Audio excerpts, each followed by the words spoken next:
Welcome again to Coastal Matters. I'm Charlie Walters. This show is a co-production of the Nantucket Coastal Conservancy and Nantucket Community Television Channel 18.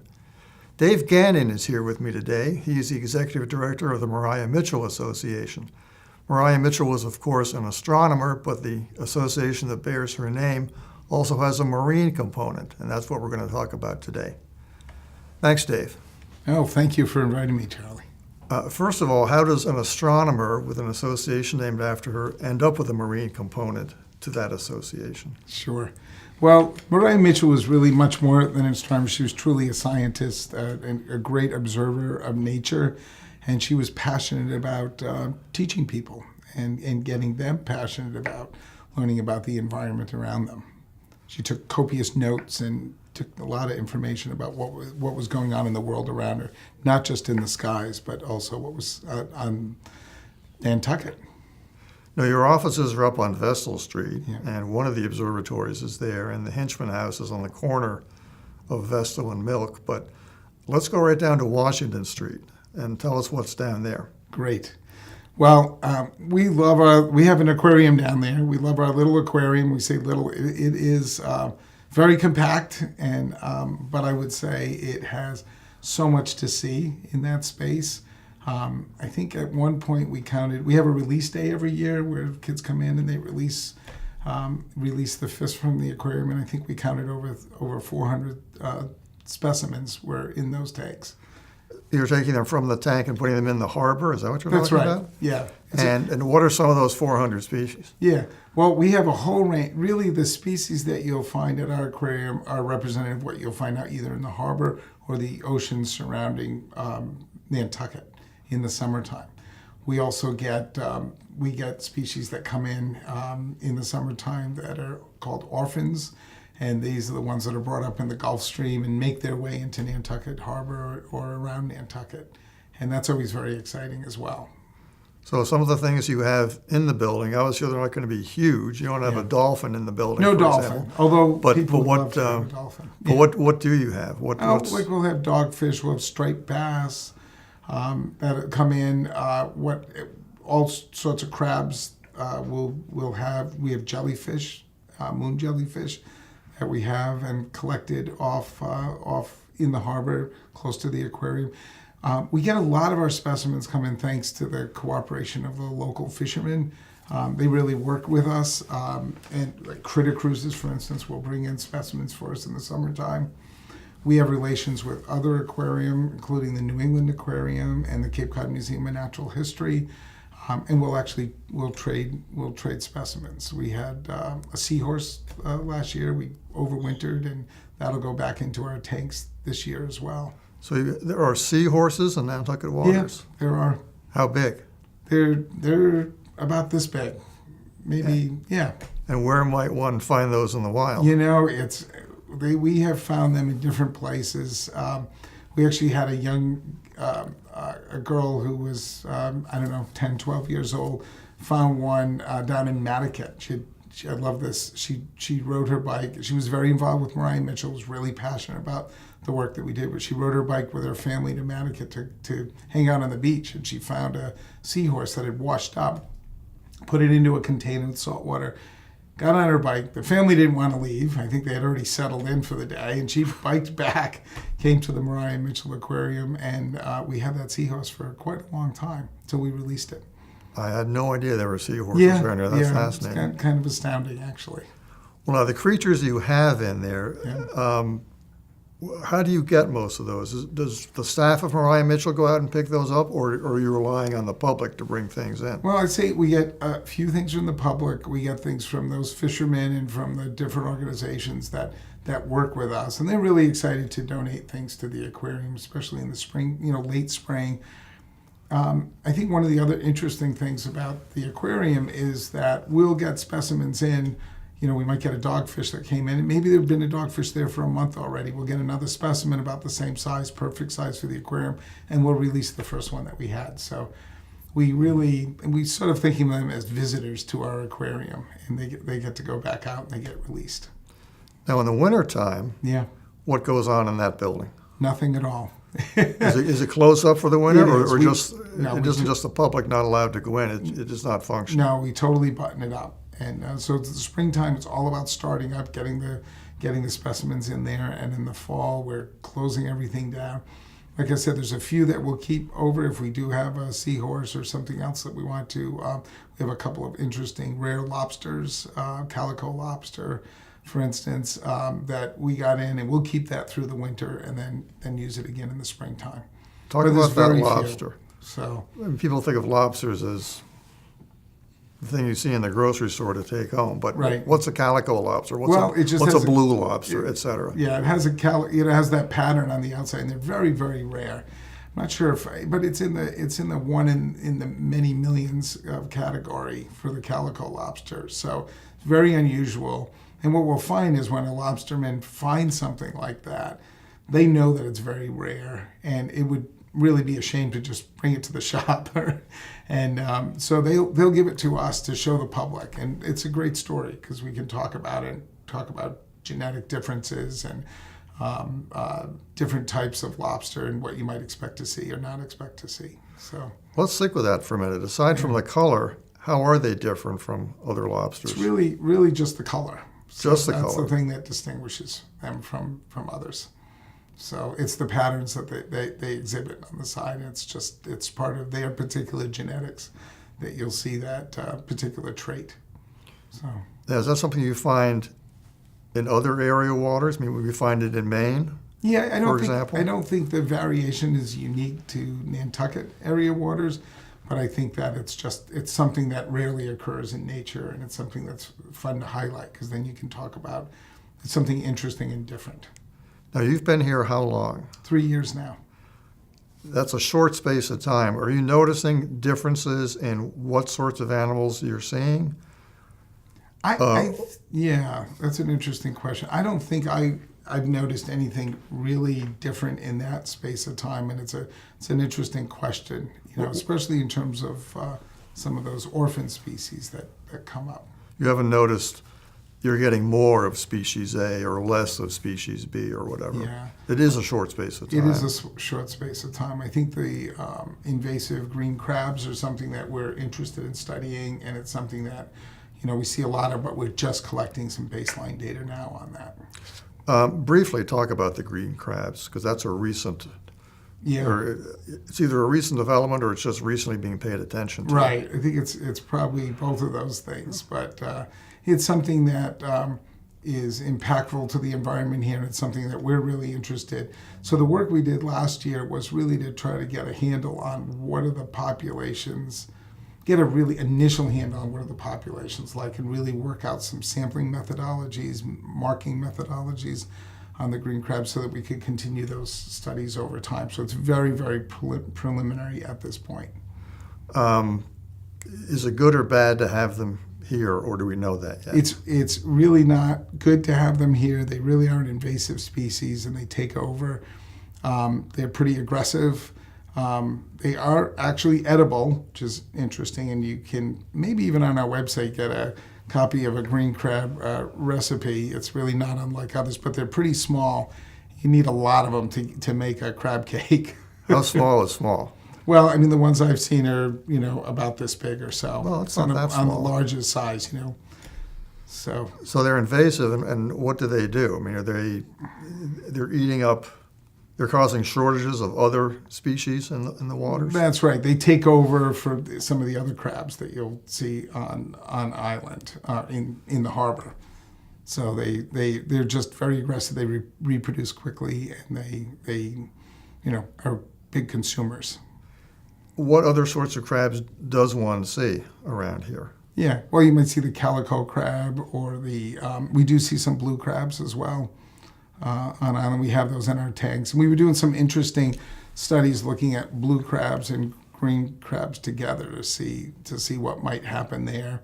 I believe that there was some work done in the past and where they talked about blue crabs actually consuming green crabs, but I don't think we saw that this summer.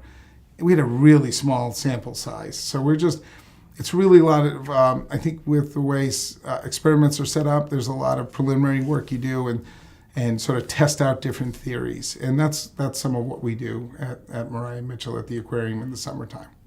I think of blue crabs as the creatures that children get out at the bridge on the Matica Road. That's right. That's the same thing you see in the harbor, I assume. And Yeah. I guess they're getting to Long Pond through that waterway, for lack of a better word, that Right. connects that pond to Matica Harbor. Is that how they're getting in there? Yeah, that's how I would assume that they would come in. I've actually seen them out at Pocomo as well, Pocomo Beach, down towards the marshes. How long has Mariah Mitchell owned that building on Washington Street? Oh gosh, I don't know that I know exactly how long it's been, but it's been there probably at least 20 years. And from what I understand, the aquarium was in different places over time. It was actually on the Nantucket Lightship Basket, not Lightship Basket, the Lightship boat. There was the Mariah Mitchell Aquarium at one point. There were some tanks in there, and people would come on board and check out some of the local aquatic life. And just so people know exactly where it is, it's towards the beginning of Washington Street, but I don't know the number. Yeah, it's 33 Washington Street. Yeah, and as you're going out of town, it's on the left. It's appropriate enough right on the harbor. That's right. Yeah, we have we have one touch tank there. We have a rather large circular tank out in the back. We have 2 buildings that have tanks in there. We have lots and lots of interns and volunteers that come in and work through the summertime to make the visitor experience. We'll get almost 9,000 people that go through there, 9,000 people that come through there in the summertime. Really? Really, depending on the weather. And it's open to the public. You don't have to be a member of, That's hopefully right. you're a member of the association, but hopefully. you don't have to be. That's right. If you're a member, you get in for free. If you're not, you have to pay. So. If I don't ask you this, somebody will ask me why Yeah. I didn't ask it. Flooding, is that building raised off the ground? Yeah. Well, I have to say, I've been there through every one of the floods in 3 years, and no water's ever come into those buildings. So yes, it's raised slightly. The land Really? is slightly higher there, and it is somewhat perched above that. So we have not been directly impacted by water there. The parking lot is not much of a parking lot, but a 3-car parking lot has certainly been flooded most recently. I want to talk more about water, but before we do that, tell us about your personal background. Where did you grow up? Sure. Well, I grew up in Attleboro, Massachusetts. Not too far from here. Away. That's right. Spent a lot of time on the ocean, a lot of time outside. I went off to the University of Massachusetts and my major there was environmental science with a focus on limnology. Is this in Amherst or Study of Boston? lakes in Amherst. Was there for 4 years. Then I got a master's degree from Yale University, the School of Forestry and Environmental Studies. My focus was on environmental studies. And that was a 2-year program, loved it there, had a lot of great experience. Then went off and did environmental consulting work. So I worked in the hazardous waste field, cleaning up nasty sites all over the country, actually. And then started my own business in Brattleboro, Vermont. So I moved from Attleboro to Brattleboro. And lived there for a long time. Worked for the Organic Trade Association for 15 years, where I was the chief operating officer there, and did a lot of international promotion of U.S. organic products overseas. And you ended up on Nantucket. How? I did. And why? Well, I'll tell you, 30 years ago or so, when I was at the University of Massachusetts, I worked with a graduate student botanist, Robert Zarimba. Some people may know him. He lived out on Lost Farm, the Audubon property off of Hummock Pond Road. And I worked there for a summer, spent a lot of time out in the moors and counting branches on scrub oak trees and acorns and whatnot. It was a really great summer, and spent a lot of time in the Mariah Mitchell Science Library. We had collected specimens and brought them back to Mariah Mitchell. So I knew of the Mariah Mitchell Association, and I knew how respected an organization it was, and loved being sort of involved with it then. And I saw an opportunity come up 3.5 years ago, and applied. So obviously you're an administrator, being the head of staff, but most of your background is in science. Mm-hmm. That's right. So as an executive director, you get involved in all aspects of the organization, from fundraising to, direct operations, events, promotion of the organization. I think one of the things that I was really excited about when I came on board was to be able to spend the time to let people know what we were doing. We put together I don't know if you've ever seen it, but we put together a harbor, sort of a summary of 10 years of research done by both Mariah and Mitchell Association as well as other organizations where we've partnered with them where they've done their own projects. So we compiled those and put that together. I think that was really important to let people know what we do. This is a glossy magazine with a bluish cover. Exactly. Yeah, that's great work. I have seen that. Yeah. So when I get involved on the science side, I'm able to get involved. I work with our astronomer. Certainly not doing astronomy research, but certainly supporting her program. And I learned I've learned so much about astronomy since I've been here. And I've got to do some field work as well. We have a horseshoe crab study that happens every springtime. As a matter of fact, I saw the sign-up sheets going around. We actually go out. We're working with other organizations as well. We're not the lead on that, but we supply some of the field people to go out, including our staff. I go out as well, and we do counts. We do counts of horseshoe crabs, and during their mating season out here. How big is your staff? We have 9 full-time people on staff, and in the summertime that swells to about 40. 40 people in the summertime, really? It does, and that includes, and I'm talking about our interns primarily, so we have about 27 interns that come in, and then some part-time staff that come in, and they support our camp programs or discovery programs that we do for children. We have about 600 kids that go through that program. The interns really run the aquarium with the help of our full-time staff and as well as the Mitchell House and the Natural History Museum, and of course the observatories. Let's go back to the harbor. Yeah. Water quality. Yeah. What can you tell us from your observations about the water quality in Nantucket Harbor? Yeah. Anywhere around Nantucket, for that matter. Sure. We haven't done any direct measurements of the water quality. Of course, anytime you get this type of development around a harbor, you're always going to be worried about both point and non-point sources of pollution going into the harbor. And with that comes, as you're adding more nutrients into the harbor, you're getting some of the algae that forms. The algae attaches to the eelgrass. The eelgrass is important, for instance, for the scallop industry because that's part of their life cycle, right? The scallops need that eelgrass to kind of crawl up and be protected. So I think all of those things are always a concern. The overuse of herbicides and pesticides on lawns and fertilizers in particular that are getting discharged into the harbor. And I think the work that's been done is great, and I think a lot of awareness still needs to be done. But we'd always, it's such an important resource for us here. It's why people come out to Nantucket to look at this beautiful harbor, to eat some of those wonderful scallops and oysters and clams and fish. And so I think, that for us, I think our role is really to educate people about all the great things that are out there and continue to talk about some of the issues. One of the projects we've been very involved with is the issue of plastics. Yes. In the harbor as well as in the oceans. And it's a major, major issue. It's something that I think people don't realize until you really start paying attention. But even out here, 30 miles out in the ocean, you walk along the beaches and there's rope and plastic and parts of lobster nets and mesh. And those are not just the beaches. Yeah, you're right. Everywhere. So, and it's a huge problem. I love that Nantucket doesn't allow plastic bags because that's a huge problem.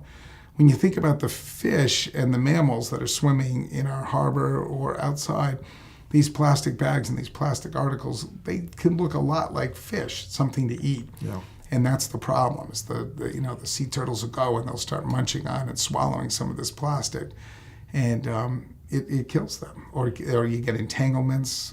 There are people that work on the island on that as well. So one of the awareness projects we did last year and the year before was to hire somebody that does an artist who does upsculpting, and she actually uses those plastics to build whales. And we had an auction with those whales, and we just display those whales around the island in the summertime. And it's a way for us to talk about, everything used in those sculptures are taken from the beaches found on Nantucket. So it's a great way to show people all the plastic trash that ends up in the ocean and ends up on our beaches and in the stomachs of animals or entangled. It seems about every day I'm seeing something on Facebook where they've taken a sea creature, Yeah. a dead one, and they open up its stomach, and it's unbelievable how much Yeah. stuff they get in their system and then can't get rid of. Yeah. Yeah. I assume you work with the town natural resource department, Yeah. or at least you are Yeah. connected in some way or another. Right. What sorts of things, how do you interact with them, for example? Well, we're really excited this year. We're working with the town on a Stop the Straw campaign. And that's something we actually got support from CARE of Cape Cod and the Islands this year. So we got a grant to put promotional materials together, working with local restaurants and others on island, the general public on island, to talk. We thought we could focus on straws. It's something that's entirely not necessary to use plastic straws. You can use paper, you can use at home, you can use stainless steels. And what we like to tell people too is when you're at home, very few people pull out a straw when they're having a Coke or something. And he was saying, at a restaurant, do you really need to have a straw or a plastic straw? So we've had a great response, and the restaurants are looking at finding alternatives, mostly either paper or providing stainless steel to the customers. But mostly paper straws as a replacement for plastic straws, or just people saying, I really don't need a straw. And I think that's exciting because it is interesting when you walk around Nantucket after the water starts rushing up and flooding, coming backwards through this through the sewer grates. You'll see plastic straws all over the place, and somehow they manage to make their way out. People have them walking on the road, and they drop out, and they end up and then they end out in the ocean, and they get ingested. So They don't decompose for some amazingly long period hundreds of time. and hundreds of years, if not even. Yeah. Talk about some of the other groups with whom you have contact of one kind or another, local Sure. groups. Sure. Well, we really work with almost all. So we do a science festival in the wintertime, and that allows us to work in particular with a lot of the local groups, the Nantucket Conservation Foundation, of course. We work with the Land Council, Nantucket Land Council. They're actually one of our major sponsors of this festival that we do in the winter. We had almost 400 people that came to that festival at the high school gym in March this year. It's a huge In March, crowd. that's a lot of people. It's one of the biggest crowds I think the island sees that time of year, and it's certainly our biggest public event.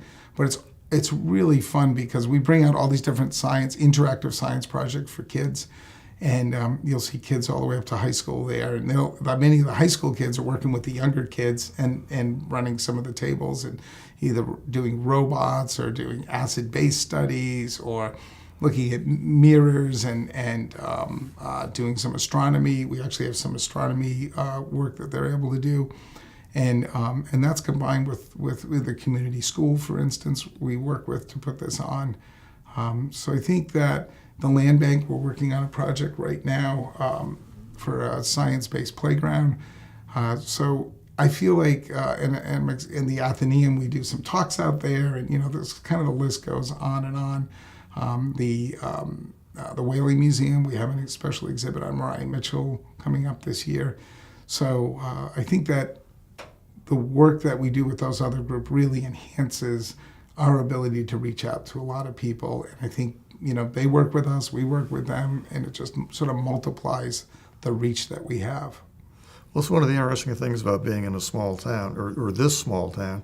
There are a lot of people and organizations who work on parallel roads, working in general towards the same thing, and yet they all work together at the same time because Group A will emphasize this, Group B will emphasize something else. That's right. But it all comes together one way or another. Yeah. The Hinchman House, I want to at least mention. That's, there is a marine component to the Hinchman House. Tell us where that is and what it is and how the marine angle fits in. Sure. I think at least right now, and this will soon change, but well, for one thing, we have the Natural History Museum, which does have components of, like, for instance, part of a whale skeleton in there, so you can go in and actually observe that up close. The other thing that's, I think, really unique about the Hinchman House on Vestal Street is we have almost 10,000 specimens in our collection there. They've been collected over 100 years. 10,000? 10,000. And they're all in that one building? They're all in that one building. They're actually getting moved in very shortly, and they're going to go to the former Mariah Mitchell Library, Science Library. We've built a air quality controlled area there in the basement that we're going to store all these specimens in. We've got new cabinets coming in the next week or two. And we're really excited that these specimens, and the specimens include a whole array, both coastal plants, includes algae specimens, it includes actual animals that have been brought into the museum and this is over 100 years. This is not just in the last 10 years. The collection really goes along. We have birds, we have insects, we have spiders, and we just have it's a huge collection. And it really is the biological collection of Nantucket Island. And it's just something that has been used by scientists and is currently used by scientists. Groups will come down, for instance, Harvard will come down and they'll look at some of our specimens. We'll trade some with them. And it's important to have that because we can go back and look over time. Was this particular creature here 50 years ago? We can go to our specimens and see whether it actually exists or not. If so, how many were here, or what was the type? We might do DNA samples if someone's doing a study to look at changes over time. Or you could sample for pesticides or herbicides on those creatures. And all the things that were brought into us were actually had died on their own. So we weren't going out collecting birds by shooting them. They were collected over time. And these specimens are headed to the stucco building? They are headed to the basement of the stucco and library building, yeah. And they've been in Hinchman House. That's right. So what will be in the space in Hinchman House once those things are moved? Well, what we're really excited is we can open that space up for once and actually have some classroom space downstairs or some space downstairs to use for programming in the wintertime. We really don't, we have quite a few buildings, but we really don't have a place where kids and students can get together. We have a little bit of space in the first floor of the Hinchman House, but this will open it up for us and be able to do more programming and have more overflow space. On a rainy day on Nantucket, all of our programs are outside, so it's nice to have a place we can bring kids inside. And as it stands now, how much goes on in Hinchman House in the wintertime? Yeah, well, the Hinchman houses all of our interns, at least in the summertime. So in the wintertime, we'll bring in outside groups. We might, for instance, for a long time, we brought in Worcester Polytech, came in, and they did projects around the island, and we housed them. They did projects for us. We'll be able to use that to do other groups as well throughout the winter. We bring in kids from Bennington College, from Charlemont Academy in Western Massachusetts to do programming in the winter. So we use that space for classroom space, for sleeping space in the winter. Before we go, there's an important anniversary coming up. Tell us about that. That's right. Yeah. Well, we're really excited. It's the 200th anniversary of Mariah Mitchell's birthday in 1818. And we've got lots and lots of great programming that we're going to be involved with this summer. But it really is a monumental year. Your website address is? Yeah, mariahmitchell.org. And we really keep it very current. People can sign up to receive the e-comment, which gives all the information about different projects we're doing, classes, research updates. So it's a good resource. And you can be followed on Facebook as well. Facebook, all the different social media posts, Instagram, Facebook, Twitter. Yeah. Good. Yeah. Dave Gagnon, thanks for coming in. Well, thank you. This has been fascinating. Hope you'll come again. I hope so. For Coastal Matters, I'm Charlie Walters. Thanks for tuning in. Please join us next time.